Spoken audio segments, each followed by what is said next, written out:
সময় যখন রাত ৮টা, যখন পার্ক স্ট্রিট উৎসবে মাতোয়ারা, ঠিক সেই সময় খাদ্য ভবনে শোনা গেল গুলির আওয়াজ। কি হয়েছিল সেখানে, কি ঘটেছিল খাদ্য ভবনের ভেতরে, এ বিষয়ে আমরা বিস্তারিত জানবো আমাদের প্রতিনিধি অভ্রদীপের কাছ থেকে। অভ্রদীপ, সেখানে মূলত কি হয়েছিল বিস্তারিত জানবো।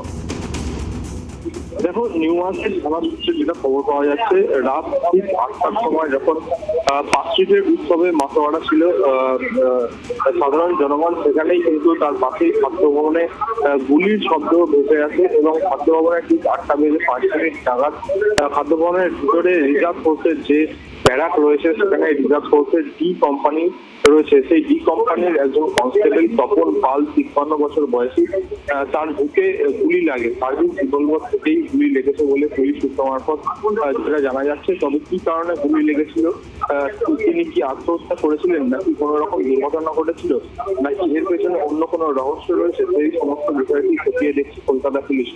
পুলিশ তদন্ত করে যেটা পেয়েছে এখনো পর্যন্ত, তপন পাল কলকাতা পুলিশের এই কনস্টেবলের নার্ভের সমস্যা ছিল এবং ডিপ্রেশনে ভুগছিলেন তিনি।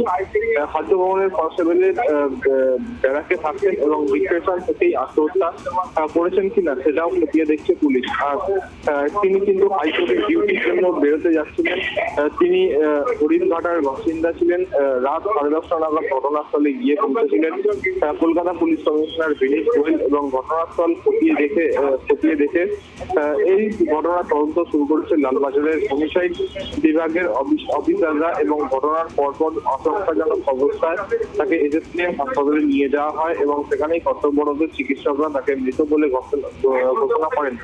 তবে তিনি কি নিজেই গুলি চালিয়েছিলেন নাকি দুর্ঘটনাবশত কোনো গুলি লেগেছে তা কিন্তু খতিয়ে দেখছে তদন্তকারী আধিকারিকরা এবং তার মৃতদেহ পোস্টমর্টেম করার পরেই কিন্তু পোস্টমর্টেমের রিপোর্ট হাতে পাওয়ার পরে পুলিশ কিন্তু খতিয়ে দেখবে কি কারণে মৃত্যু হয়েছে তার। ঘটনা ঘটার পর আগে কনস্টেবলের ব্যবহারের মধ্যে কি কোনো রকমের কোনো বদল দেখা গিয়েছে? দেখো, যেটা জানা যাচ্ছে যে তিনি দীর্ঘদিন ধরে এখানে কাজ করছিলেন এবং একটানা কাজ করছিলেন এবং তার কিছু স্নায়ুর রোগ ছিল এবং সেটাই কিন্তু জানা যাচ্ছে। মূলত এই বিষয়টি সামনে উঠে আসছে এখনো পর্যন্ত। পুলিশ তদন্ত করে দেখছে কি কারণে এই ঘটনা ঘটলো, কিন্তু পুলিশের প্রাথমিক যেটা অনুমান, তিনি কিন্তু আত্মহত্যা করেছেন এমনটাই জানা যাচ্ছে পুলিশ সূত্র মারফত। এ বিষয়ে কনস্টেবলের ঘরের মানুষ কি বলছেন?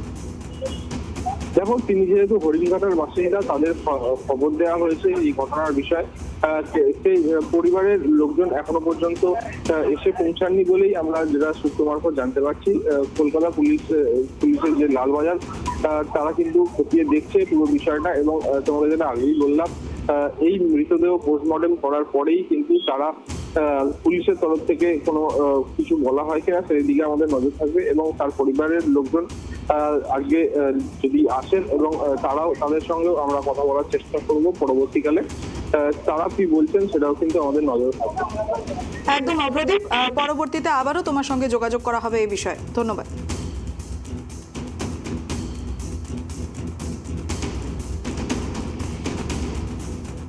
এদিকে খাদ্য ভবনে হঠাৎই গুলির আওয়াজ। খাদ্য ভবনে কেউ গুলি চালায়, কিন্তু এই গুলিতে মৃত্যু হয় সেখানকারই কর্মরত কনস্টেবলের। এবার প্রশ্ন উঠছে, সেই গুলি তিনি নিজে চালিয়ে আত্মহত্যা করেছেন নাকি অন্য কোনো ঘটনা ঘটেছে। আর যেমনটা আমাদের প্রতিনিধি অভ্রদীপ জানালেন, তিনি বিগত বেশ কিছু সময় ধরেই স্নায়ু রোগে আক্রান্ত এবং এ নিয়েও বহু সমস্যায় ভুগছেন। এদিকে প্রাথমিক অনুমান যা কলকাতা পুলিশ করছে সেটি হচ্ছে তিনি ডিপ্রেশন থেকে খুব সম্ভব আত্মহত্যা করলেও করতে পারেন। যদিও এই সম্পূর্ণ ঘটনাটি এখনো তদন্তের আবর্তে রয়েছে এবং আমরা খুব শীঘ্রই আপনাদের সকলকে এই বিষয়ে তার পরবর্তী তথ্য তুলে ধরব।